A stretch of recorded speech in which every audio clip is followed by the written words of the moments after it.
নমস্কার, সকলকে শুভ সন্ধ্যা। আজকে আমাদের সাথে আছে ডক্টর অভিষেক মিত্র স্যার।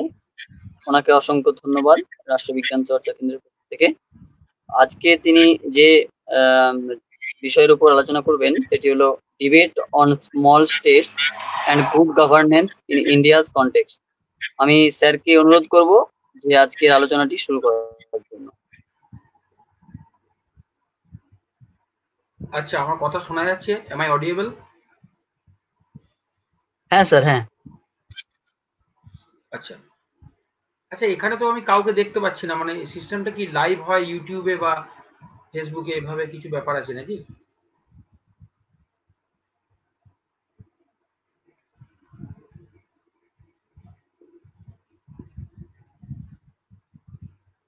আচ্ছা, শোনা যাচ্ছে? হ্যাঁ হ্যাঁ, শোনা যাচ্ছে, আপনি শুরু করুন। ঠিক আছে।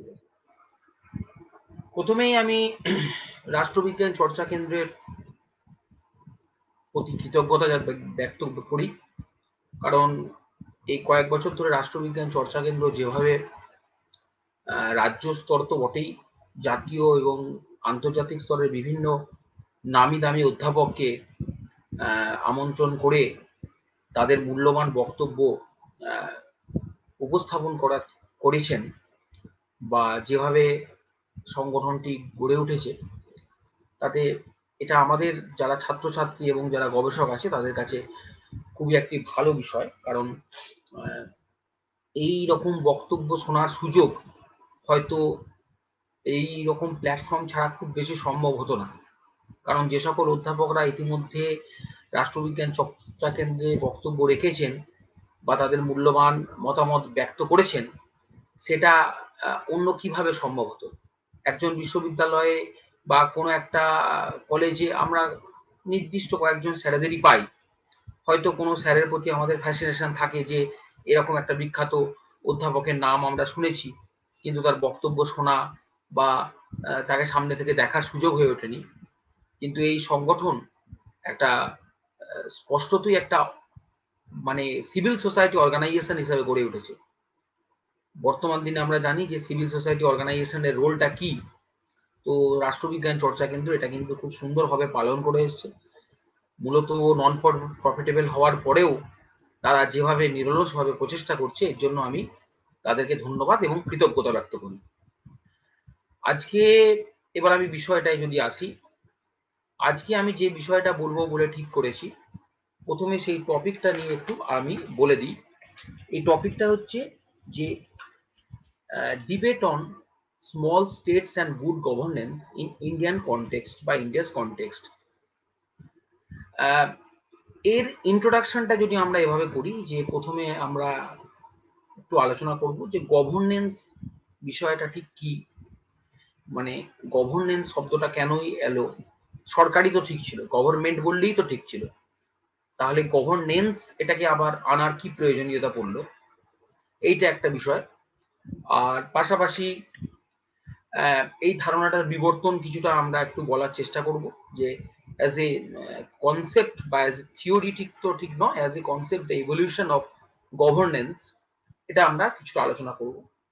পাশাপাশি গভর্নেন্সের বিভিন্ন ইন্ডেক্সগুলো, অনেকে কম্পোনেন্ট বলে, আমি এক্ষেত্রে ইন্ডেক্স কথাটি বেশি ব্যবহার করা পছন্দ করি। গভর্নেন্সের বিভিন্ন ইন্ডেক্সগুলো নিয়ে আলোচনা করব, এবং লাস্টে ইন্ডিয়ান কনটেক্সটের পরিপ্রেক্ষিতে স্মল স্টেটস গুলো কি ভালো সুশাসন দিতে পারে।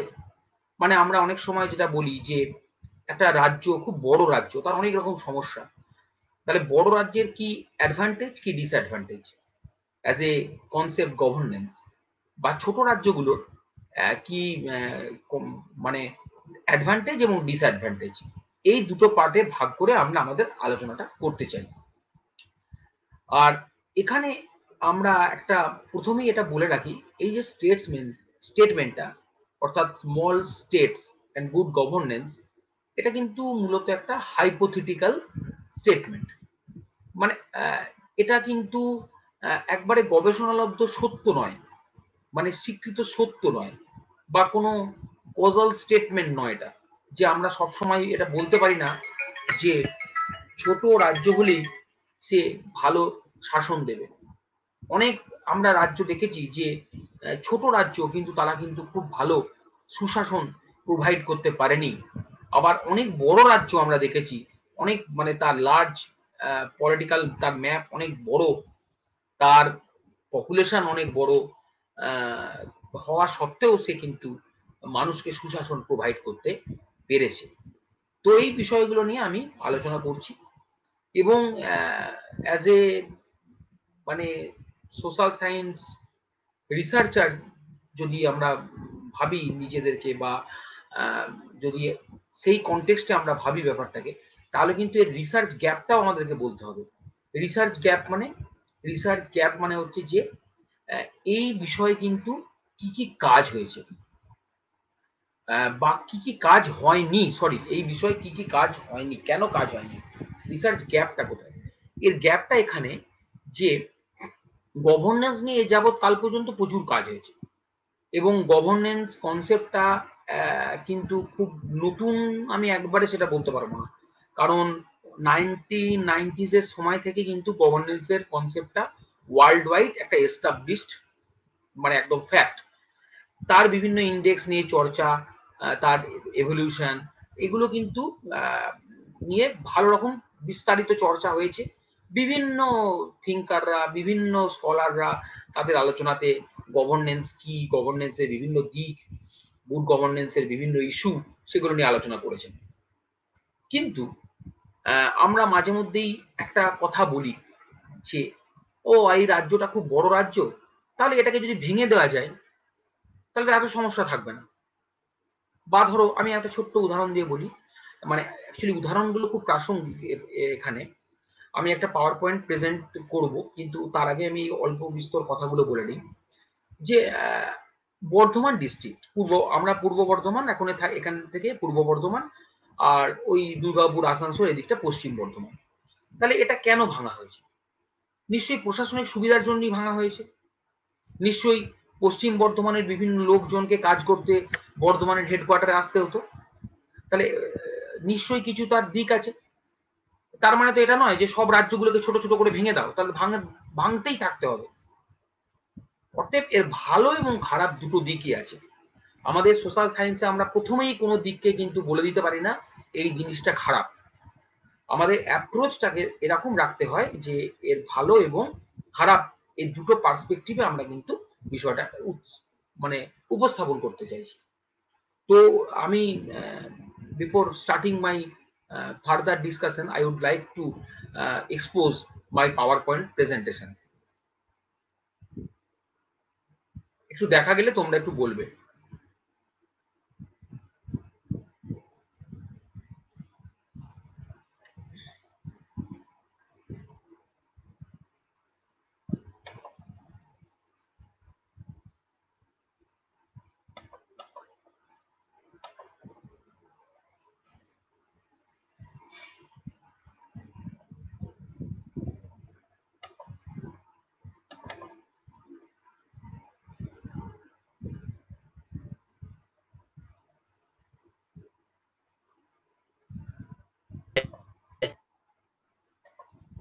দেখা যাচ্ছে আমার পাওয়ার পয়েন্টটা?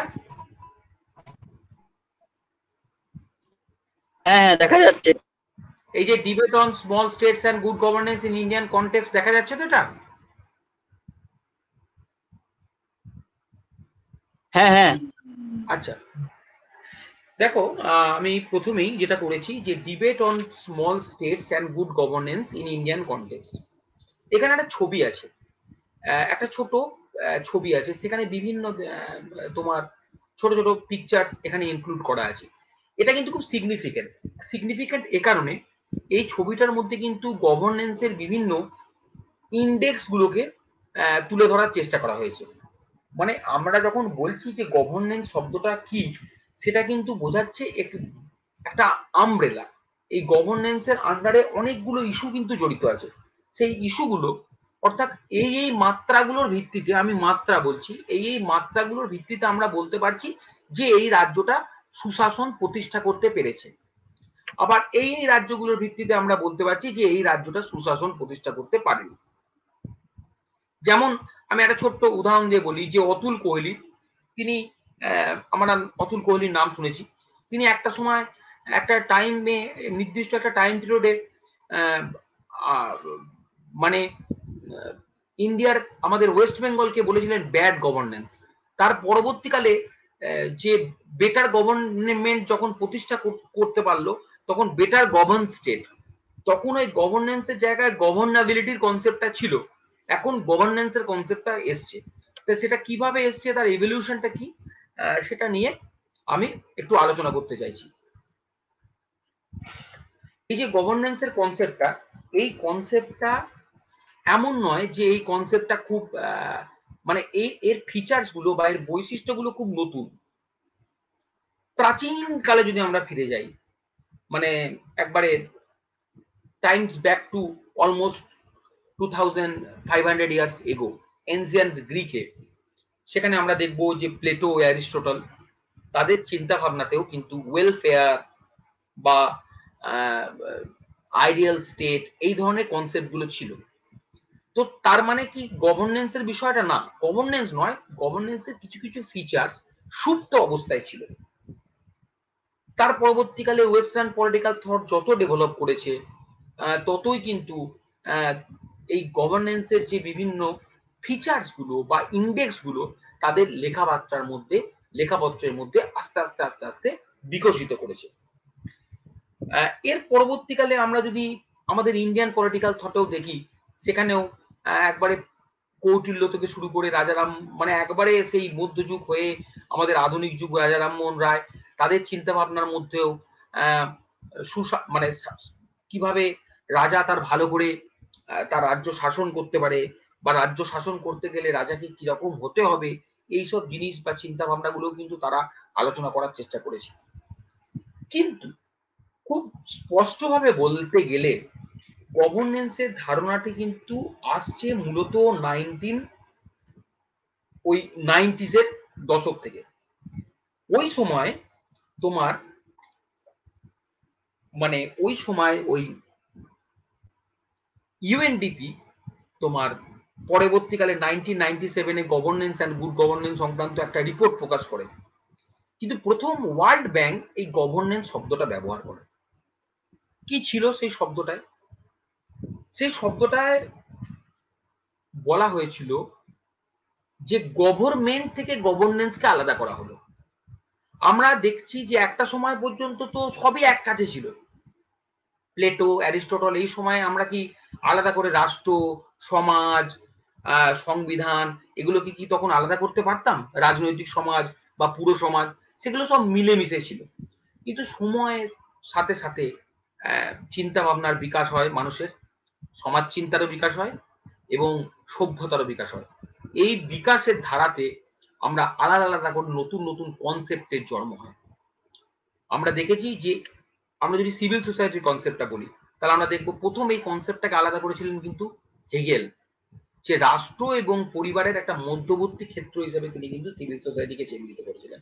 তার মানে কি কোনো সিভিল সোসাইটির কোন ধরনের বৈশিষ্ট্যগুলো যেগুলো আমরা পরবর্তীকালে চিহ্নিত করেছি, সেগুলো কি কোনো আগেকার রাষ্ট্রচিন্তায় বা আগেকার রাজনৈতিক দর্শনে ছিল না?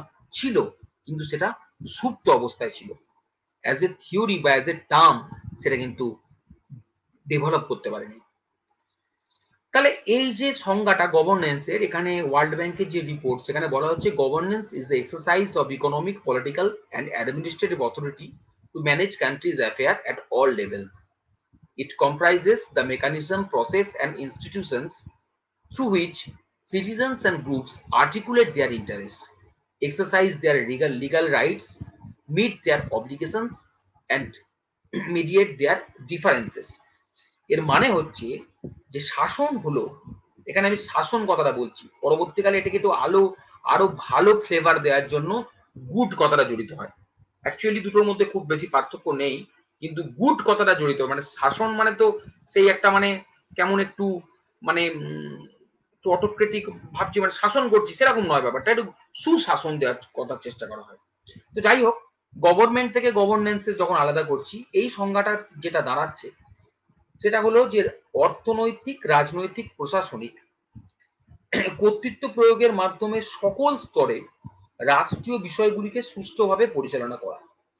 এছাড়াও এটা একটা এমন কৌশল পদ্ধতি ও প্রতিষ্ঠান যার মাধ্যমে জনগণ এবং বিভিন্ন গোষ্ঠী তাদের স্বার্থের মানে স্পষ্টীকরণ বা আর্টিকুলেশন করতে পারে, আইনি অধিকার প্রয়োগ করতে পারে এবং দায়িত্ব পালনের মধ্যে মধ্যস্থতা জ্ঞাপন করতে পারে। অর্থাৎ গভর্নেন্স বলতে যেটা বোঝাচ্ছে, এর ইংরাজি মানে শাসন, এর ইংরাজি প্রতিশব্দ হলো গভর্নেন্স, যার আবিধানিক মানে অর্থ হলো act of governing. I repeat, act of governing. অর্থাৎ আমরা যদি বলি গভর্নমেন্ট, গভর্নমেন্ট বলতেই আমাদের প্রথমে মাথায় যেটা আসে যে রাষ্ট্র, সেটা একটা অ্যাবস্ট্রাক্ট কনসেপ্ট, তার বাস্তব প্রতিফলন হয় গভর্নমেন্টের মাধ্যমে, তার কিছু মেকানিজমস আছে, তার কিছু মেশিনস আছে যার মাধ্যমে রাষ্ট্র শাসনটা করে।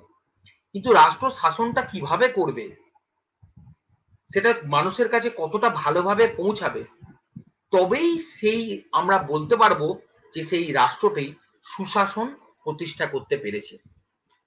মানে সুশাসন প্রতিষ্ঠা করাটা কিন্তু একটা রাষ্ট্রের আজকে একটা খুব অত্যন্ত গুরুত্বপূর্ণ কাজের মধ্যে পড়েছে। আজকে রাষ্ট্র বলতে আমরা শুধু বুঝতে পারি না যে রাষ্ট্র মানে শুধু ল অ্যান্ড অর্ডার মেনটেন করবে না। রাষ্ট্রের একটা অন্যতম গুরুত্বপূর্ণ কাজ হচ্ছে সুশাসন প্রতিষ্ঠা করা। তাহলে হঠাৎ করে এই টার্মটাই বা এলো কেন? এটাও একটা ভাইটাল প্রশ্ন যে এই টার্মটা এলো কেন। আমাদের তো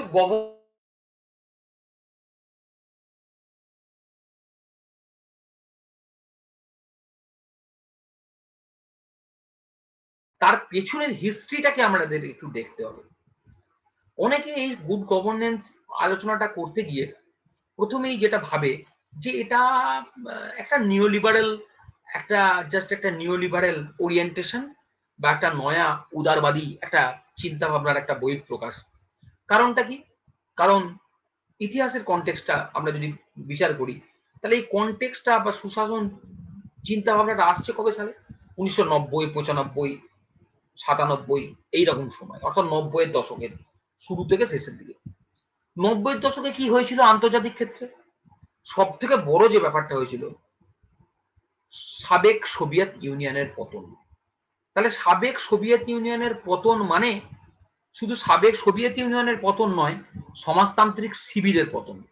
তাহলে সমাজতান্ত্রিক শিবিরের পতন মানে বিশ্বজুড়ে পুঁজিবাদের জয়গান এবং পুঁজিবাদের জয় জয়কার।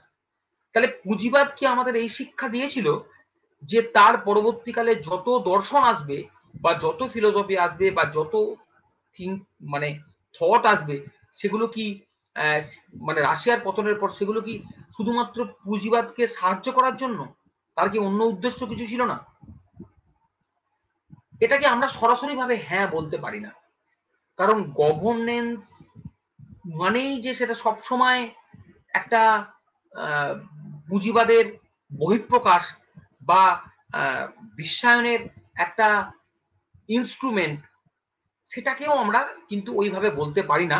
কারণ এর ইন্ডেক্স গুলো যখন আমরা আলোচনা করব তখন দেখব যে গুড গভর্নেন্স এবং ব্যাড গভর্নেন্সেরও কিন্তু কনসেপ্টটা আছে।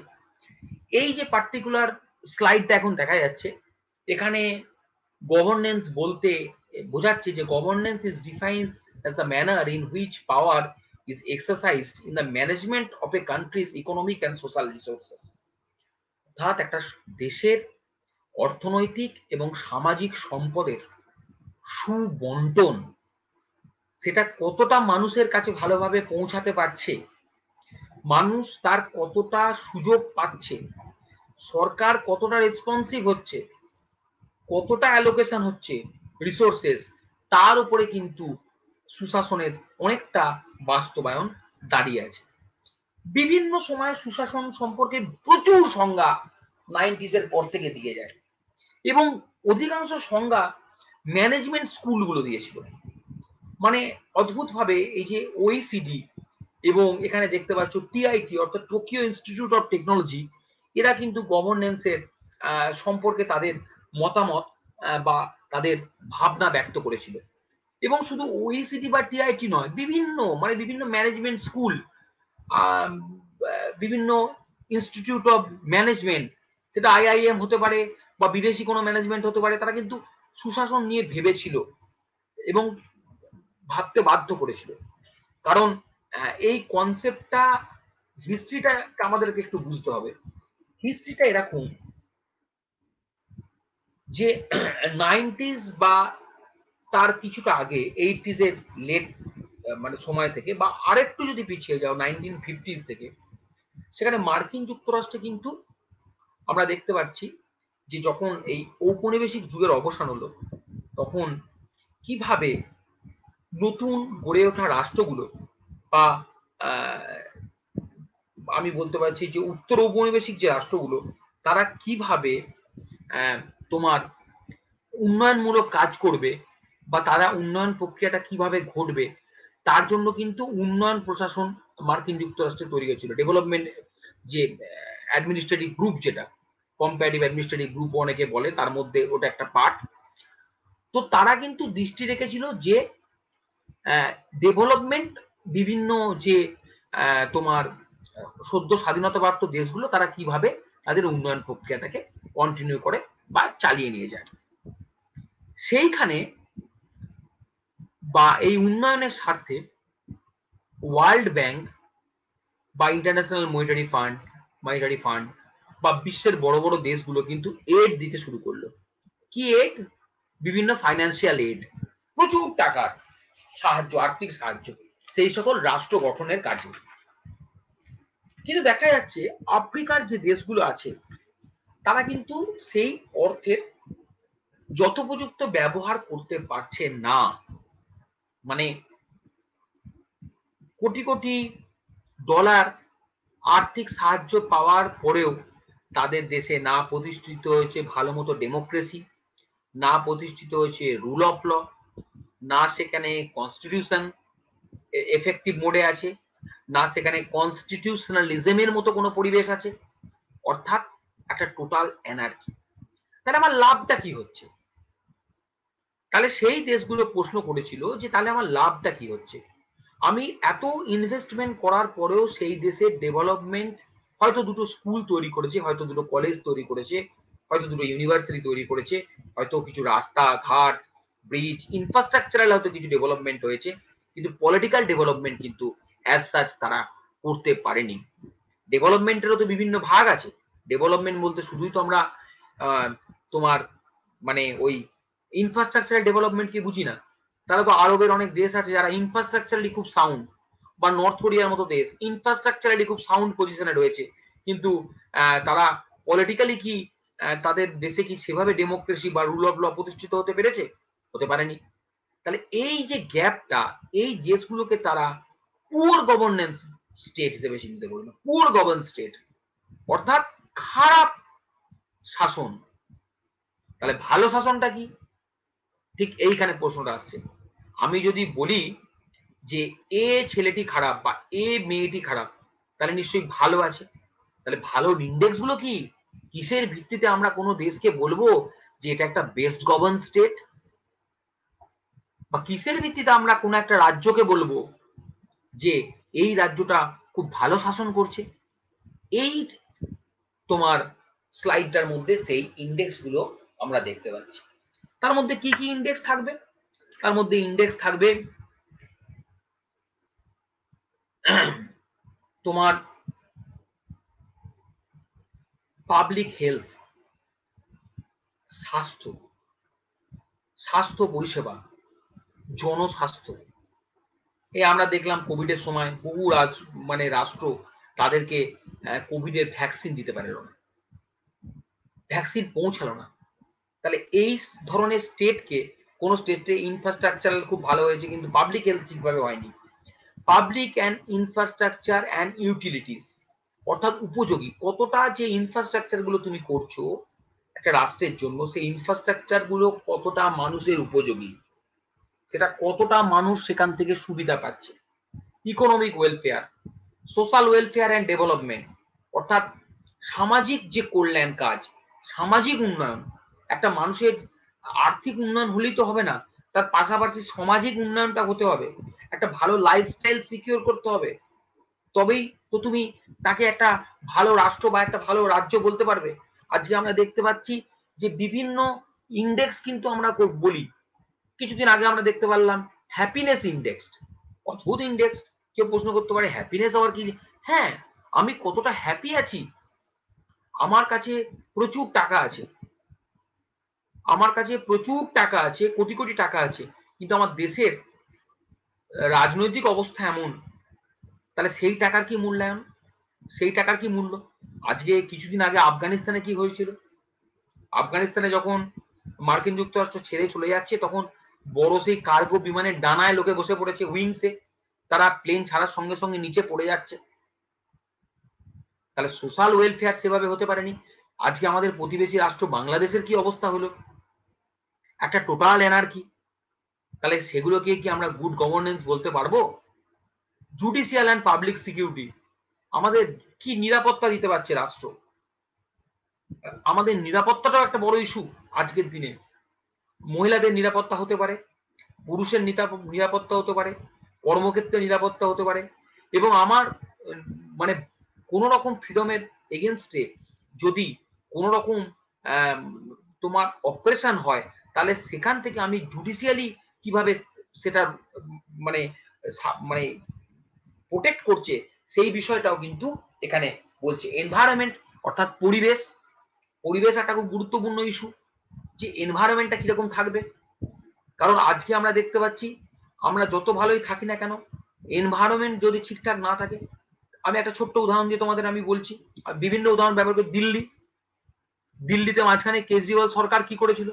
অড ইভেন নাম্বারে গাড়ি চালু করছে, এতটা পলিউশন, ভিশন মানে যে নর্মাল ভিশন অত্যন্ত কম, দূরের জিনিস দেখা যাচ্ছে না, টোটাল ফগ, অর্থাৎ একটা ডিজাস্টার। সিটিজেন সেন্ট্রিক গভর্নেন্স, অর্থাৎ গভর্নেন্স যে গভর্নমেন্ট, তাকে সিটিজেন ফ্রেন্ডলি হতে হবে। অর্থাৎ এমন গভর্নমেন্ট আমি শাসন করব না যেটা citizen anti. Agriculture and allied sectors গুলো যেগুলো আছে, অর্থাৎ এগ্রিকালচারে যে আমি নতুন নতুন ইনভেনশন, কারণ আমরা ভারতের দিকে যদি তাকাই, আমরা লক্ষ্য করতে পারবো যে ভারতের দিকে যদি তাকাই, আমরা লক্ষ্য করতে পারবো যে আমাদের যে জিডিপি বা আমাদের অর্থনীতির একটা লার্জ সেকশন আসে কিন্তু কোথা থেকে? এগ্রিকালচার থেকে। তাহলে এই যে এগ্রিকালচার, এই এগ্রিকালচারে কতটা টেকনোলজি ইনোভেশন হচ্ছে, কি কিভাবে ব্যবহার হচ্ছে এগ্রিকালচারে। যেমন ভারতে অনেকগুলো প্রকল্প চালু হয়েছিল, সেগুলো মানে তোমার এক্সপেরিমেন্টাল লেভেলে ছিল, মানে থ্যাঙ্কস টু গ্লোবালাইজেশন আর কি। সেগুলো কতটা মানে পিজেন্ট বা ফার্মার্স ফ্রেন্ডলি হয়েছে, সেটাও একটা ইন্ডেন্স।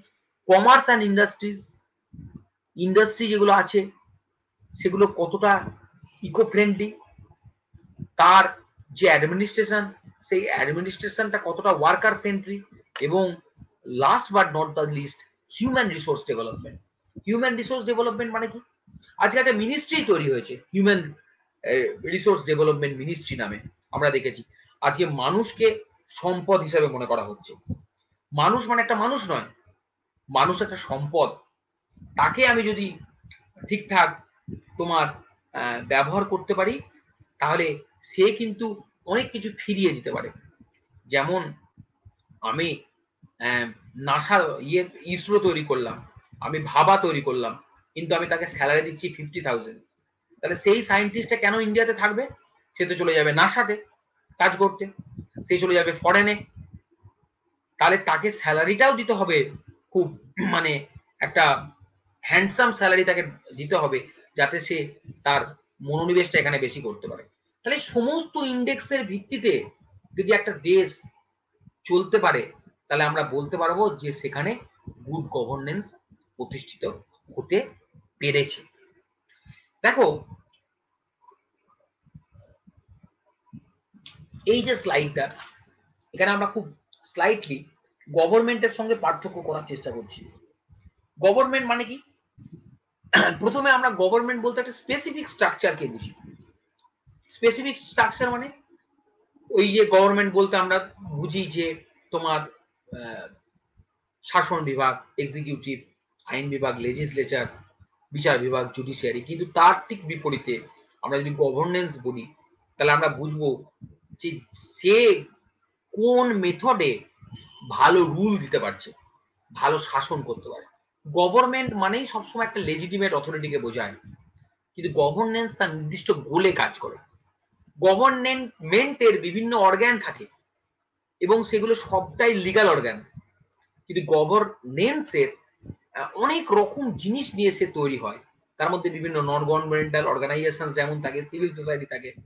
গভর্নমেন্ট সর্বদাই ফর্মাল হয়, কিন্তু গভর্নেন্স ফর্মাল সর্বদা হয় না। এরপরে আমি যদি ইন্ডিয়ান কনটেক্সটের দিকে যাই, তাহলে মানে আমার বক্তব্যটা একটু বড় হয়ে যাচ্ছে, আমি আস্তে আস্তে ছোট করার চেষ্টা করছি।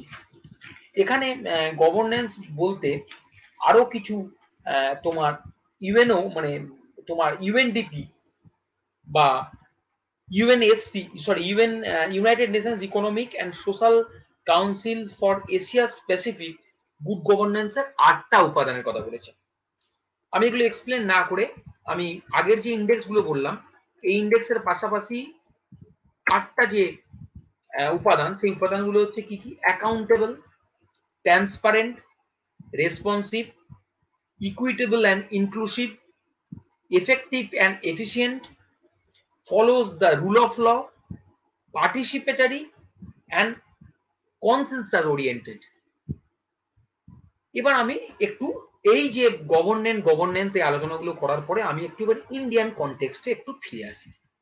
ভারত তাহলে কি ভাবছে, ভারতের মতো দেশ তারা কি ভাবছে?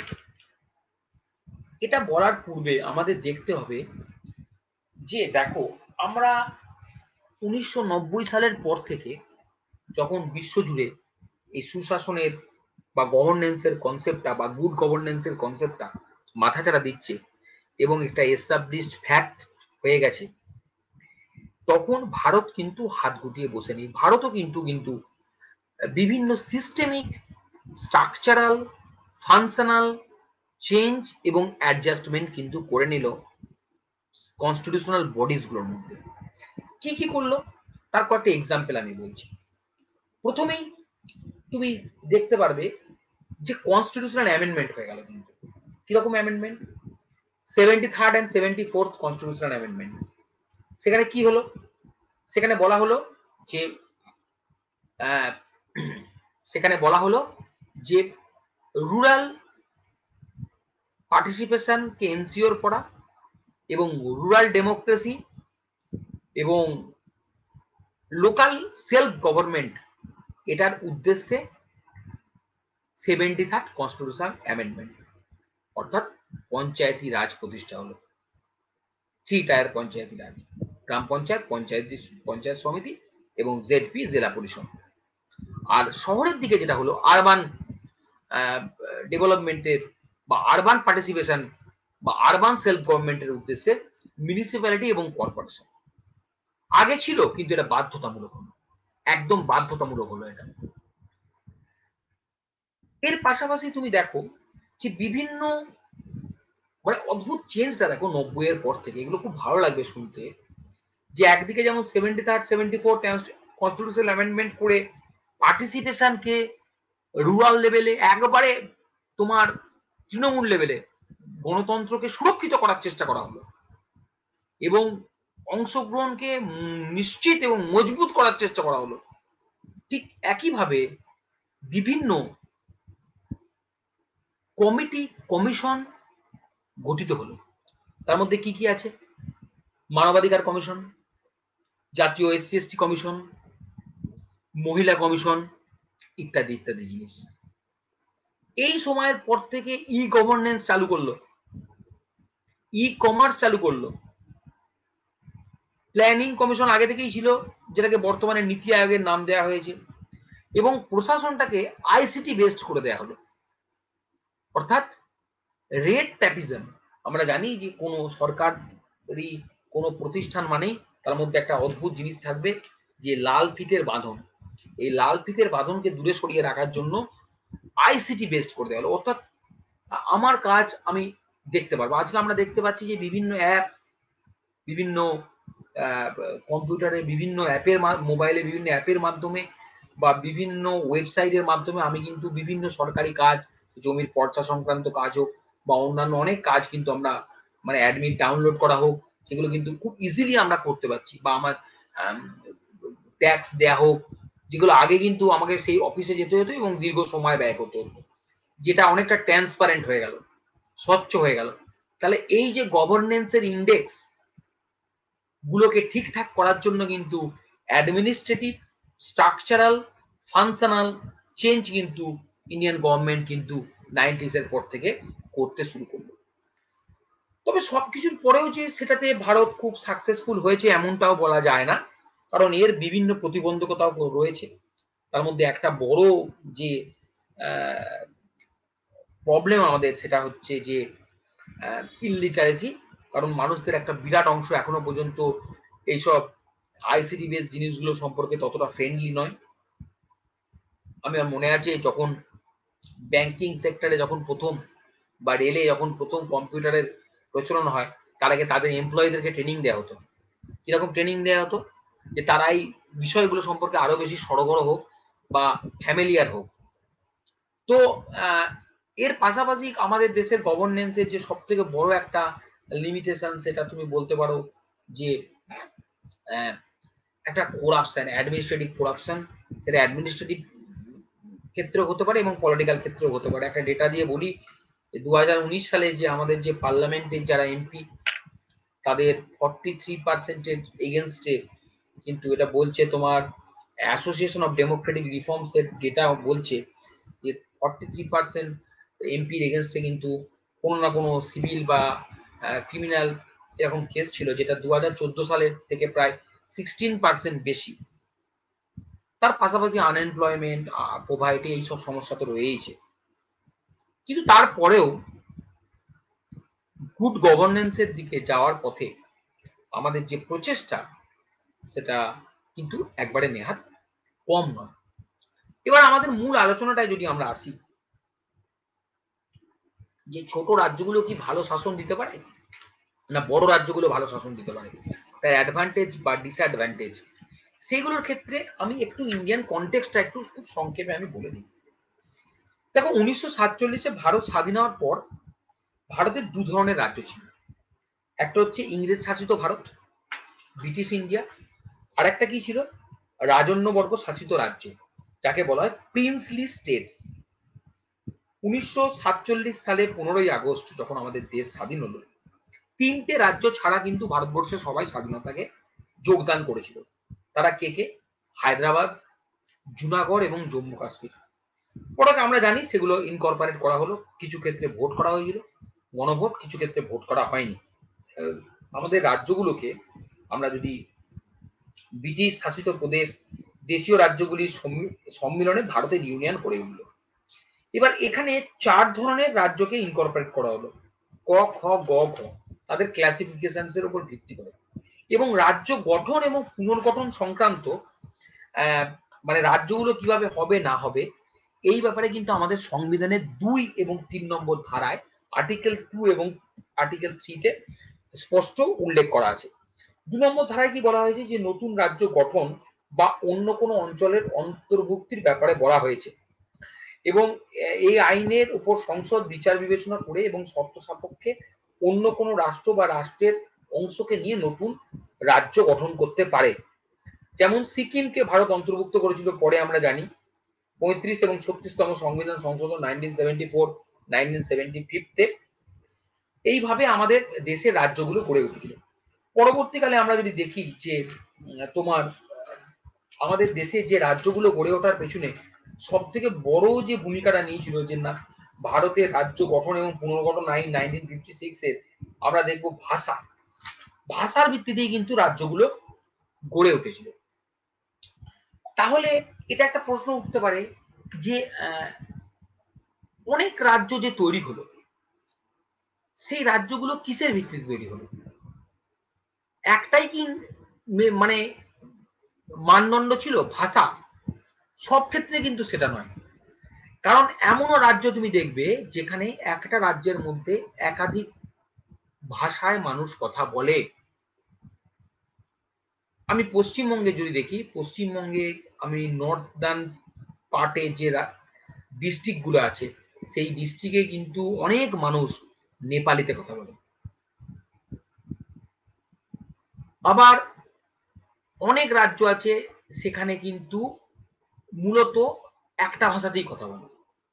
তাহলে ভাষার ভিত্তিতে রাজ্য গঠন এবং পুনর্গঠনের পরেও কিন্তু সমস্যাগুলো কিন্তু থেকেই গেল এবং রাজ্যের দাবি থেকেই গেল। আমরা যদি খুব রিসেন্ট আমরা দেখি তাহলে কিন্তু সবচেয়ে নবগঠিত রাজ্য হিসাবে তুমি অন্ধ্রপ্রদেশ থেকে বেরিয়ে তেলেঙ্গানার কথা বলতে পারো। তেলেঙ্গানা এখানে কিন্তু ভাষাগত ব্যাপার নয়, কিন্তু একটা তোমার রিজিওনাল বা একটা ইয়ে থাকে যে একটা ওই রাজ্যের মধ্যেই একটা অংশের একটা আলাদা আবেগ থাকে, যারা মনে করে যারা আমরা একটু আলাদা ওই বড় অংশটার থেকে। তো আমরা যদি ছোট রাজ্যগুলোর দিকে তাকাই, তুমি দেখবে আজকে আমরা আমরা জানি যে বিভিন্ন রাজ্যগুলো তাদের গভর্নেন্স ইন্ডেক্স প্রকাশ করছে। ইন্ডেক্স মানে কি? আসাম, ত্রিপুরা, আমি দেখছিলাম খুলে খুলে তারা মানে গভর্নেন্স ইন্ডেক্সের ভিত্তিতে তারা কতটা গভর্নেন্স দিতে পেরেছে সেটা কিন্তু তারা বিভিন্ন রিপোর্টের মাধ্যমে প্রকাশ করছে। ছোট রাজ্যগুলোর সুবিধাটা কি? অ্যাডমিনিস্ট্রেটিভ এফিসিয়েন্সি হয়, ঝামেলা কম থাকে, ভৌগোলিক এলাকা কম থাকে, সার্ভিস এফেক্টিভ সার্ভিস ডেলিভারি দেওয়া যায়। অর্থাৎ আমি সামান্য একটা কথা তোমাকে বললাম, কোনো একটা ইস্যুতে কোনো একটা সমস্যা হচ্ছে, ঠিক আছে, আমি সেটাকে চট করে উদ্যোগ করে নিলাম, বা কোনো একটা সিস্টেমকে আমি খুব তাড়াতাড়ি প্রয়োগ করার চেষ্টা করতে পারলাম। ছোট জায়গার মধ্যে একটা জিনিস তুমি দেখো, একটা কালার, অল্প একটু কালারকে নিয়ে আমি একটা গ্লাসের মধ্যে রেখে একটা সলিউশন করার চেষ্টা করলাম, সেটা বেশি, ধরো রেড কালার, একটা কাঁচের গ্লাসে নিয়ে রেড কালারটাকে আমি মিক্সড করলাম, পুরোপুরি লাল হয়ে গেল।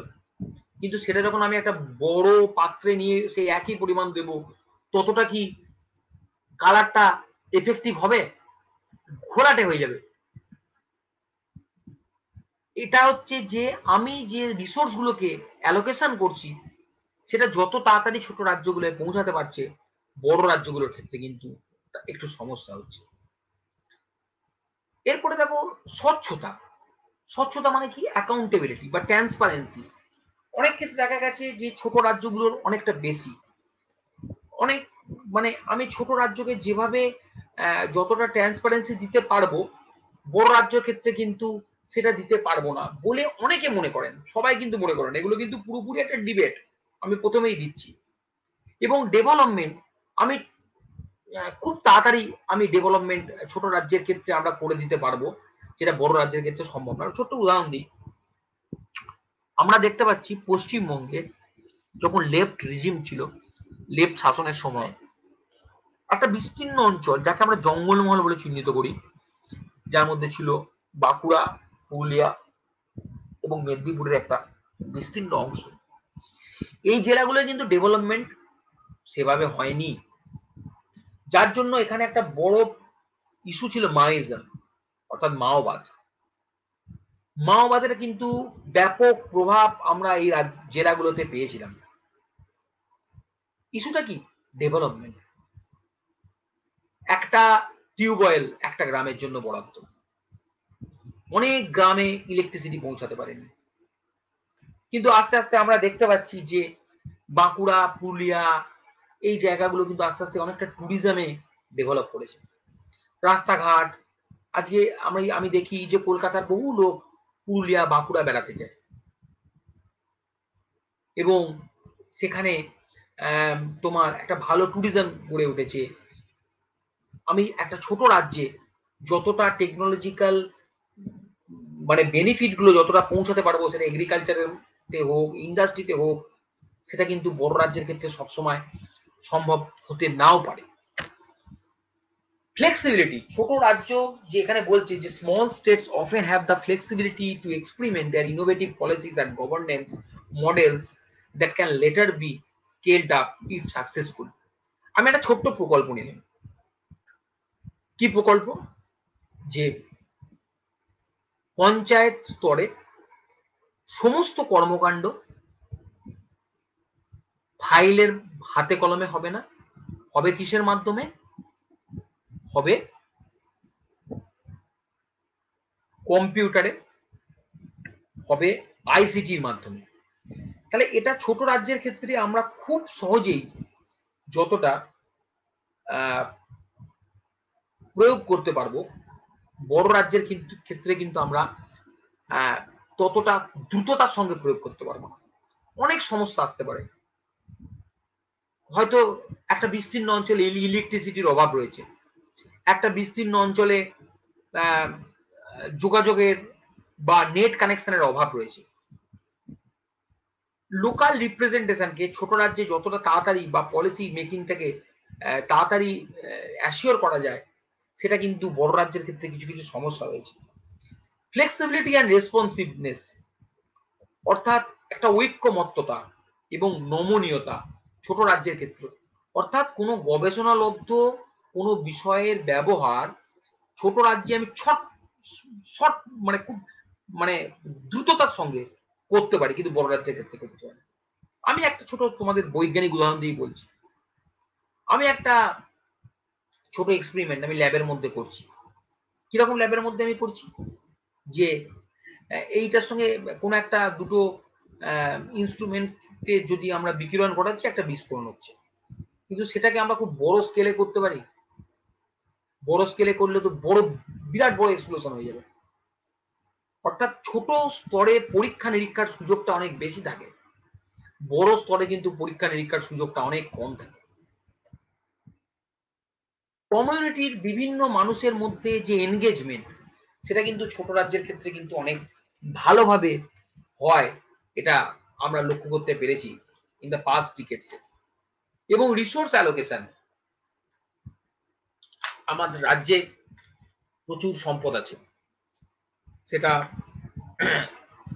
জৈব সম্পদ, অজৈব সম্পদ হতে পারে। প্রচুর বনভূমি আছে, প্রচুর মাটির নিচে কয়লা আছে, এবং প্রচুর তেল আছে, অন্যান্য অনেক রকম রিসোর্স আছে। সেই রিসোর্সের অ্যালোকেশন, যেমন আমি তোমাদের বলি ভারতের ক্ষেত্রে যে নর্থ ইস্টের যে স্টেটস গুলো আছে, যাকে আমরা সেভেন সিস্টার্স বলি, আসাম, ত্রিপুরা, নাগাল্যান্ড, মণিপুর, মিজোরাম, এই রাজ্যগুলো দীর্ঘদিন কিন্তু দাবি করে আসছে যা মূল ভারতের যে রাজনৈতিক এবং অর্থনৈতিক অবস্থা, তার থেকে আমরা কিন্তু অনেকটাই পিছিয়ে। আমরা প্রচুর রিসোর্স ইন্ডিয়ান গভর্নমেন্টকে দিই, কিন্তু আমরা যতটা সুযোগ সুবিধা পাওয়ার কথা নয় ততটা কিন্তু আমরা পাই না। অর্থাৎ আমরা কিন্তু তোমার পিছিয়ে পড়ছি, আমরা কিন্তু একটু পিছিয়ে পড়ি। তার জন্য ওই রাজ্যগুলোর প্রতি আলাদা করে বর্তমানে একটু নজর দেওয়া হচ্ছে, এবং তাদেরকেও মেন স্ট্রিমে আস্তে আস্তে ফিরিয়ে আনার চেষ্টা করা হচ্ছে। এই তো গেল বড় রাজ্যের ছোট রাজ্যের সুবিধাগুলো।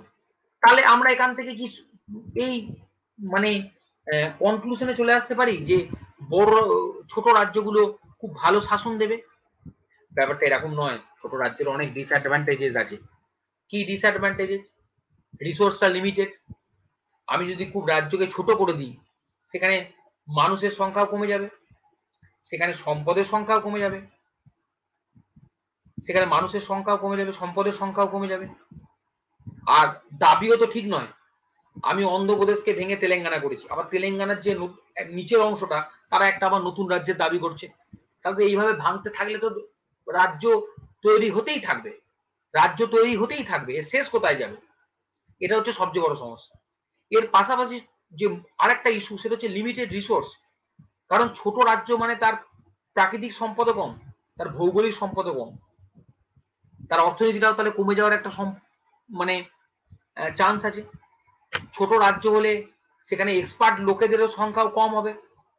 বড় রাজ্যে তুমি যত বেশি ইনস্টিটিউট খুলতে পারবে। একটা পশ্চিমবঙ্গকে আমি বড় রাজ্যই বলছি, এখানে কতগুলো মেডিকেল কলেজ আছে? বা মহারাষ্ট্র বড় রাজ্য, বা ইউপি বড় রাজ্য, এখানে কতগুলো মেডিকেল কলেজ আছে? তাহলে যতগুলো মেডিকেল কলেজ, সেই মেডিকেল ততগুলো ডিপার্টমেন্ট, মানুষ তত সুবিধা পাচ্ছে। আজকে আমি বর্ধমান মেডিকেল কলেজে যাও, দেখবে বিহার, ঝাড়খণ্ড থেকে অনেক পেশেন্ট আসে, অন্য রাজ্য থেকে পেশেন্ট আসে। পশ্চিমবঙ্গে অনেকগুলো আইআইএম পাবে, অনেকগুলো আইআইটি পাবে। একটা ছোট রাজ্য, আমি খুব ছোট রাজ্যের কথা বলছি, সিকিম, সেখানে আমি 5টা আইআইটি 5টা আইআইএম করে দিতে পারবো না, 50টা মেডিকেল কলেজ করে দিতে পারবো না।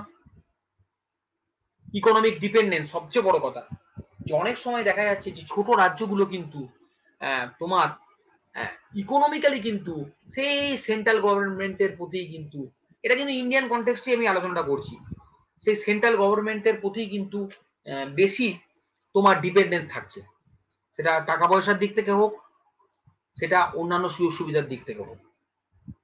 বিভিন্ন সময় তারা বলছে যে আমরা আর্থিকভাবে, তারা যতটা স্বয়ংসম্পূর্ণ হওয়ার চেষ্টা করছে তার থেকে বেশি নির্ভরশীল হয়ে পড়ছে।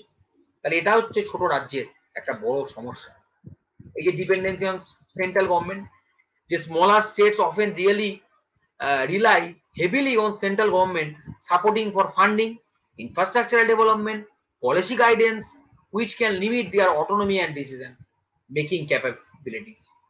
অর্থাৎ তুমি যদি সবসময় কেন্দ্র সরকারের প্রতি আর্থিক দিক থেকে, প্রশাসনিক দিক থেকে এবং অন্যান্য প্রযুক্তিগত দিক থেকে নির্ভরশীল থাকো, তাহলে তুমি কোনোদিনই কিন্তু তোমার সেই পরিমাণ নির্ভরশীলতা তৈরি করতে পারবে না।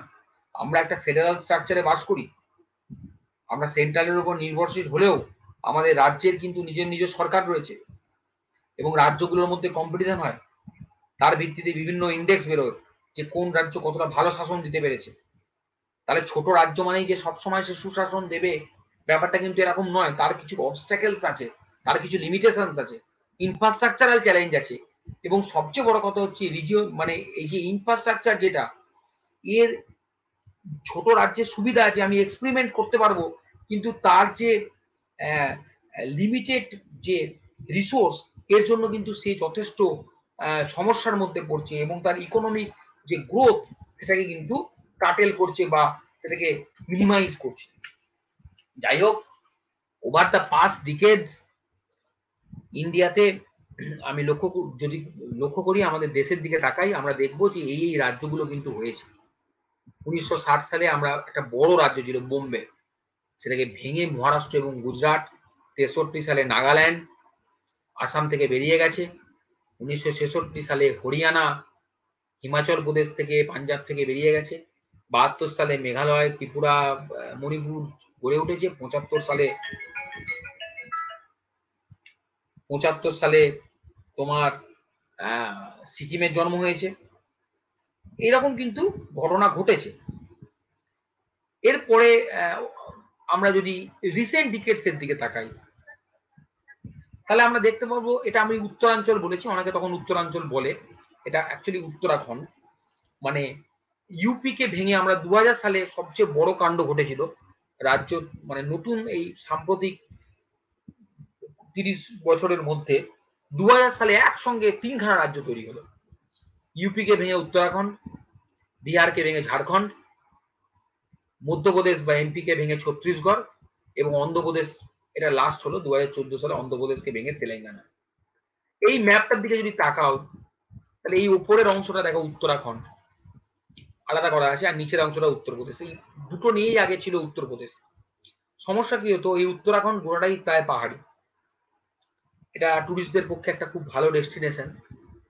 তাহলে উত্তরপ্রদেশে লখনৌ, ওই উত্তরাখণ্ডের সমস্ত বাসিন্দাকে লখনৌয়ে আসতে হতো, প্রচন্ড পরিমাণে সমস্যা, এবং জিওগ্রাফিক্যাল দুটো জায়গার মধ্যে দুরকম পরিবেশ।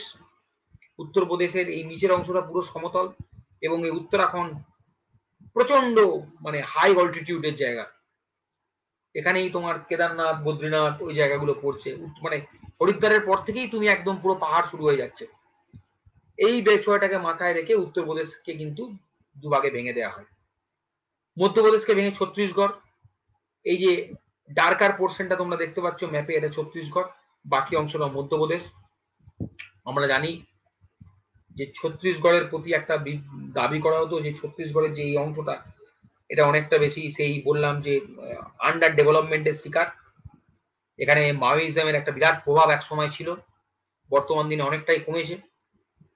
আমরা জানি যে পশ্চিমবঙ্গের জঙ্গলমহল, ছত্তিশগড়, বিহারের একটা পার্ট, এবং উড়িষ্যার ওই সীমান্তবর্তী কিছু এলাকা, এখানে কিন্তু তোমার একটা মাওয়িজমের একটা প্রভাব ছিল। তাই এই জায়গাগুলোকে পরবর্তীকালে ভেঙে একটা নতুন রাজ্য তৈরি করে সেখানে ডেভেলপমেন্টকে আরো কিভাবে বেশি বেশি পৌঁছা দেওয়া যায়, তার জন্য এরকম একটা রাজ্য করে দেওয়া হয়। অন্ধ্রপ্রদেশের দিকে যদি আমরা তাকাই, দুটো পার্টে বিভক্ত। নিচের অংশটা তোমার দেখতে পাচ্ছ, এই অংশটা যে কোস্টাল এরিয়া, এই পুরোটা হচ্ছে সি, এখানটা সি, সি এর যে পাশে যে কোটা কোস্টাল এরিয়া, এই যে নিচের দিক কোটা দিকটা, এটা তোমার অন্ধ্রপ্রদেশ। আর উপরের দিকে একটা নতুন রাজ্যের জন্ম হয়েছে যার নাম হয়েছে তেলেঙ্গানা। এইভাবে আমাদের রাজ্যগুলো তোমার তৈরি হয়েছে। আর আলটিমেট কনক্লুশন কি, মানে যদি আমি বলতে চাই এই বিষয়টা নিয়ে আরো বেশি রিসার্চের প্রয়োজন আছে। আমার ওভারঅল যে কনক্লুশন আজকের আলোচনা থেকে আমি এটা বলতে পারি, এই বিষয়টা নিয়ে বর্তমানে প্রচুর প্রচুর প্রচুর রিসার্চের প্রয়োজন আছে, কিন্তু রিসার্চ এটাতে কিন্তু প্রচন্ড ইনঅ্যাডিকুয়েট, সেভাবে হয়নি। গভর্নেন্স নিয়ে প্রচুর হয়েছে, কিন্তু স্মল স্টেট মানে যে গুড গভর্নেন্স দিতে পারবে, এটা কিন্তু একটা হাইপোথেটিক্যাল স্টেটমেন্ট। বর্তমানে আমি বিহার নিয়ে একটা কাজ করছি, যে বিহার ভাঙার আগে এবং বিহার ভাঙার পরে কতটা সুশাসন বেড়েছে। আজকে প্রতিটা রাজ্য, ভারতবর্ষের অঙ্গরাজ্য, তারা গভর্নেন্সের ইন্ডেক্স প্রকাশ করছে, তারা কতটা ওই ইন্ডেক্সগুলো আগে যেটা বললাম, এই যে এই ইন্ডেক্সগুলো ধরে কতটা সে ভালো সুশাসন দিতে পেরেছে। এবং লাস্টে আমরা বলতে পারি পলিসি প্রেসক্রিপশনটা কি। মানে ডাক্তার যেমন প্রেসক্রিপশন লেখে, যে কোনো কোয়ালিটেটিভ রিসার্চে একটা পলিসি প্রেসক্রিপশন থাকে, সেই পলিসি প্রেসক্রিপশন যদি বলা হয়, সেখানে এটাই বলা হবে যে আরো বেশি রিসার্চের প্রয়োজনীয়তা রয়েছে। এবং ছোট রাজ্য মানেই ভালো, সেটা সবসময় নাও হতে পারে। আবার বড় রাজ্য মানেই খারাপ সুশাসন বা সুশাসন দেবে, সেটাও অনেক সময় না হতে পারে। সবটাই নির্ভর করছে সরকারের পলিসির উপরে। আলটিমেটলি আমরা অ্যারিস্টটলের কথায় যদি ফিরে যাই, বহু বহু বহু বছর আগে, মানে many many many years ago, Aristotle কিন্তু, আমরা জানি অ্যারিস্টটল গোল্ডেন মিনের কথা বলেছিলেন, অর্থাৎ মধ্যপন্থার নীতি। অর্থাৎ রাষ্ট্র খুব বড়ও হবে না, ছোটও হবে না, মাঝারি মানের হবে। এবং সেই রাষ্ট্রই ভালো যে রাষ্ট্রে মধ্যপন্থার নীতি দিয়ে চলবে। অর্থাৎ বড় রাষ্ট্রের যেমন অনেক সমস্যা আছে, বড় পপুলেশনেরও সমস্যা, সেই জন্য চীন তাদের পপুলেশন কমাচ্ছে। এটা তো ঠিক যে একটা রাজ্যে আজকে পশ্চিমবঙ্গে প্রায় 9 করে 9.5 কোটি লোক থাকে, আস্তে আস্তে পপুলেশন তো বাড়বে, তখন পশ্চিমবঙ্গে 15 কোটি লোক হয়ে যাবে। সেখানে যদি রিসোর্স অ্যালোকেশন ঠিকঠাক না হয়, সেখানে যদি নতুন নতুন ইন্ডাস্ট্রি এবং ডেভেলপমেন্ট না হয়, তাহলে একটা ক্রাইসিস সৃষ্টি হবে। তার সলিউশন যে সবসময় পশ্চিমবঙ্গ ভেঙে দিয়ে দুটো রাজ্য করে দেওয়া, সেটা নাও হতে পারে। কতটা গভর্ন করছো, কতটা নতুন নতুন রিসোর্স মোবিলাইজ করতে পারছো, কতটা ইনিশিয়েটিভ দিতে পারছে গভর্নমেন্ট, গভর্নমেন্ট কতটা রেসপন্সিভ হতে পারছে, পলিসি ফ্রেন্ডলি হতে পারছে, সিটিজেন ফ্রেন্ডলি হতে পারছে, গভর্নেন্স কতটা পার্টিসিপেশন করতে পারছে, সব ক্ষেত্রেই। ডেভেলপমেন্ট মানে শুধু ইনফ্রাস্ট্রাকচারাল ডেভেলপমেন্ট নয়, অবশ্যই পলিটিক্যাল ডেভেলপমেন্ট। তো এই ভিত্তিতে এই আলোচনাটা আমরা এখানে বলতে শেষ করলাম। এবার যদি কারো কোনো প্রশ্ন থাকে তাহলে সে বলতে পারে, কারণ টাইমটা তো মোটামুটি অলমোস্ট 1 আওয়ার ওভার হয়ে গেছে।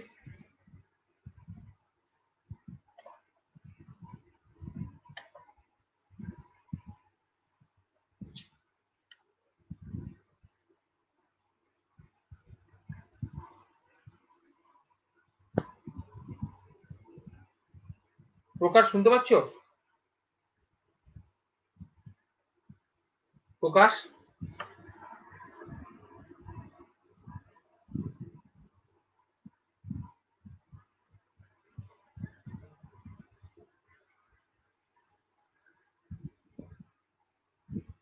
আমার কথা শোনা যাচ্ছে?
আচ্ছা, আমার হয়ে গেছে।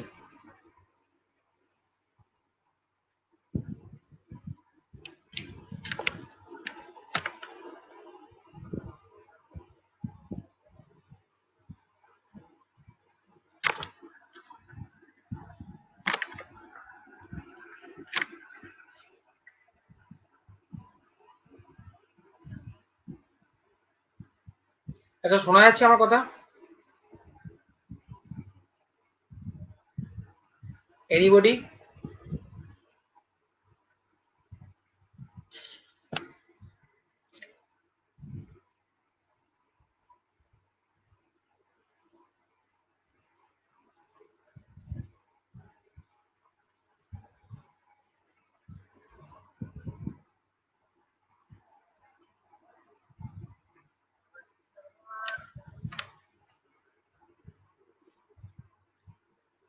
হুম। আচ্ছা আচ্ছা।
হ্যালো।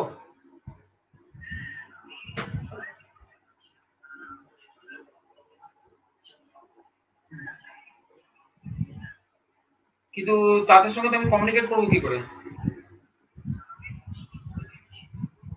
আচ্ছা।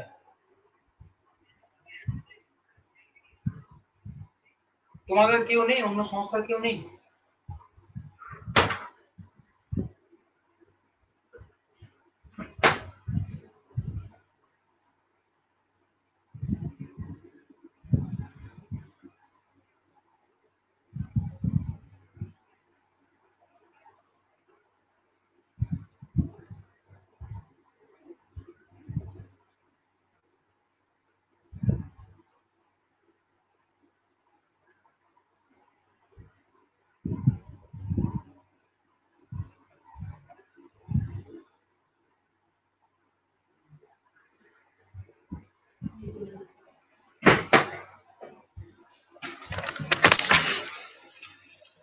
আচ্ছা, ওই রাষ্ট্রবিজ্ঞান চর্চা কেন্দ্রের আহ, যদি কেউ থাকো, আমাকে ফোন করেছিল যে ওই ইয়েটা ধরছে না ওদের, নেটওয়ার্ক ইস্যুর জন্য। হ্যাঁ।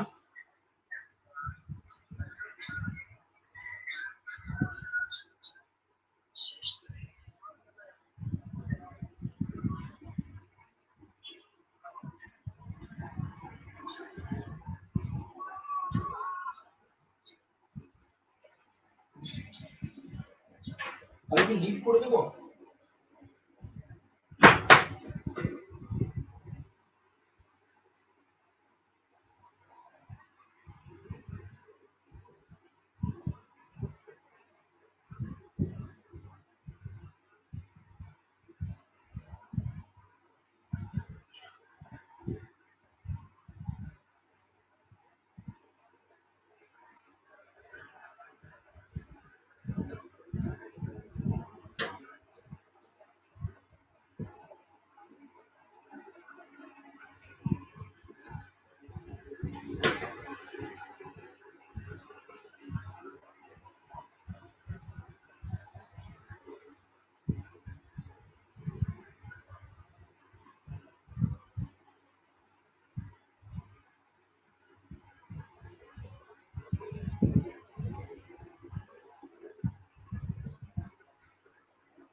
হ্যালো,